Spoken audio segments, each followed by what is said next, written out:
Hi friends, இன்னைக்கு வீடியோவில் ஈஸியாக கட்டி தட்டாமல் குக்கரில் ராகி களியும் ராகி களிக்கு தொட்டுக்க டேஸ்டான வேர்க்கடலை சட்னி சட்டுன்னு 5 நிமிஷத்தில் செஞ்சு முடிக்கலாம். இது போல் களி செஞ்சிங்கன்னா சாப்பிடாதவங்க கூட கேட்டு வாங்கி சாப்பிடுவாங்க.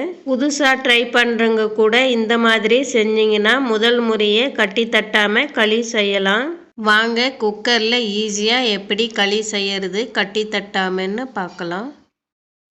2 பேர் 3 பேருக்கு களி செய்கிறீங்கன்னா 3/4 கிளாஸ் அரிசி எடுத்துக்கோங்க. புழுங்கல் அரிசி விட பச்சரிசி தான் நல்லா இருக்கும் களி செய்ய. அரிசி ஒரு பாத்திரத்தில் போட்டு தண்ணி ஊற்றி 2-3 முறை கழுவிட்டு குக்கரில் போட்டுடுங்க. அரிசி குக்கரில் சேர்த்ததும் எந்த கிளாஸில் அரிசி அளந்தீங்களோ அதே கிளாஸில் 8 கிளாஸ் தண்ணி சேர்த்து குக்கர் மூடி 3 விசில் விட்டு எடுத்துக்கோங்க. அரிசி வேகிறதுக்குள்ள இந்த களிக்கு ஒரு டேஸ்டான வேர்க்கடலை சட்னி அரைச்சிக்கலாம். அதுக்கு அடுப்பில் ஒரு பாத்திரம் வச்சு 1 கப்பு வேர்க்கடலை சேர்த்து மிதமான தீயில வறுத்து எடுத்துக்கோங்க. கருகாம கலர் மாறாம வறுத்துக்கோங்க. ஸ்டவ் மீடியம் ஃப்ளேமில் வச்சுட்டு வருங்க. வேர்க்கடலை இது போல் லைட்டாக வறுபட்டு வந்ததும் கூடவே 4 காஞ்ச மிளகாய் சேர்த்து வறுத்துக்கோங்க. வேர்க்கடலை இது போல் வறுபட்டு வந்ததும் ஆறட்டுன்னு தோல் எடுத்துட்டு சட்னி அரைச்சிக்கலாம்.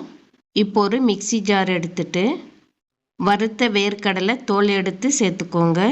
கூடவே வறுத்த காஞ்ச மிளகாய் சேர்த்துக்கோங்க.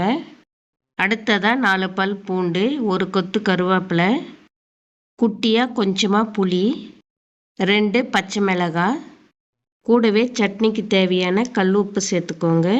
காரம் உங்கள் விருப்பத்துக்கு கூட்டியோ குறைச்சியோ சேர்த்துக்கோங்க. சட்னிக்கு தேவையான பொருளெல்லாம் சேர்த்ததும் சட்னி அரைச்சிக்கோங்க. இது போல் அரைச்சதும் 1/2 கிளாஸ் தண்ணி சேர்த்து ரொம்ப நைஸாக அரைக்காமல் லைட்டாக கொரகொரப்பாக அரைச்சிக்கோங்க.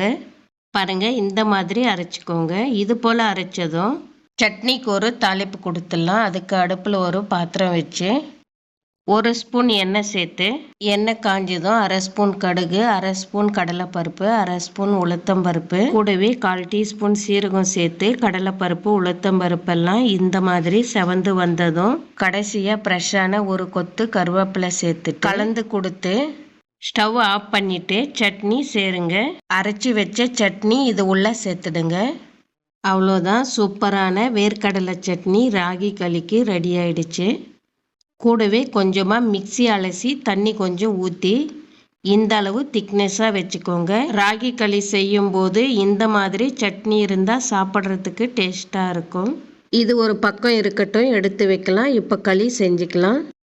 குக்கரில் வச்ச அரிசி 3 விசில் ஆன மேலே திறந்தீங்கன்னா இந்த மாதிரி தான் வெந்திருக்கும். அடுத்ததாக ஸ்டவ் ஆன் பண்ணிவிட்டு இது போல் கொதிச்சு வந்ததும் மாவு போடும்போது லோ ஃப்ளேமில் வச்சுக்கோங்க. சலசலன்னு கொதிக்கும் போது மாவு போட்டிங்கன்னா கட்டி தட்டும். அதுக்காக அரிசி அளந்த கிளாஸால் 2 கிளாஸ் ராகி மாவு எல்லாம் எடுக்காதீங்க. இது போல் தலை தட்டி எடுத்து 2 கிளாஸ் மாவு சேர்த்துக்கோங்க. மாவு போட்டதும் ஸ்டவ் மீடியம் ஃப்ளேமில் வச்சு 2லிருந்து 3 நிமிஷம் தட்டு மூடி வேக விடுங்க.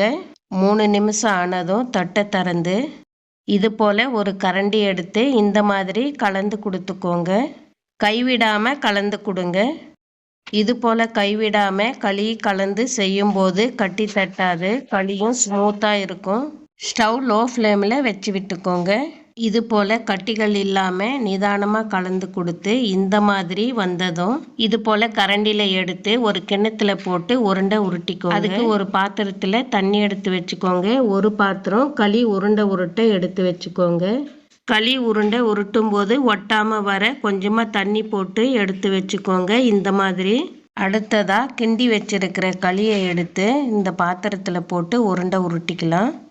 இது போல் பாத்திரத்தில் போட்டதும் 2 கையால் பிடிச்சி இந்த மாதிரி சொயட்டி கொடுங்க. இது போல் களி உருட்டும் போது நம்ம கையெல்லாம் சுடாது, சூட்டோடவே களி உருண்டை செஞ்சுக்கோங்க. சூட்டோட இந்த மாதிரி உருட்டும் போது களியோட சேப்பு குண்டா நல்லா வரும். அதுக்காக இது போல் செஞ்சிங்கன்னா புதுசாக களி செய்கிறவங்க கூட ஈஸியாக செய்யலாம்.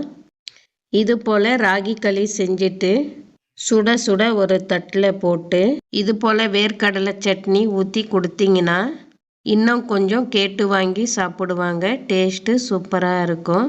நான் வீடியோவில் சொன்ன அளவு சேர்த்து செஞ்சிங்கன்னா களி ஸ்மூத்தா இந்த மாதிரி இருக்கும். இது போல களி செஞ்சீங்கன்னா களி சாப்பிடாதவங்க கூட களி சாப்பிடுவாங்க. இதே போல நீங்களும் ஒரு முறை செய்யுங்க. செஞ்சு பார்த்துட்டு உங்களோட கருத்துக்களை கமெண்ட்ல சொல்லுங்க. இந்த வீடியோ உங்களுக்கு பிடிச்சிருந்தா வீடியோக்கு ஒரு லைக் போடுங்க. நம்ம சேனலை சப்ஸ்கிரைப் பண்ணலைன்னா சப்ஸ்கிரைப் பண்ணிக்கோங்க. அப்படியே பக்கத்தில் உள்ள பெல் பட்டனும் தட்டி விடுங்க. அப்பதான் நான் போடுற வீடியோ உடனே நீங்க பார்க்கலாம். இன்னொரு வீடியோவில் பார்க்கலாம். தேங்க்யூ.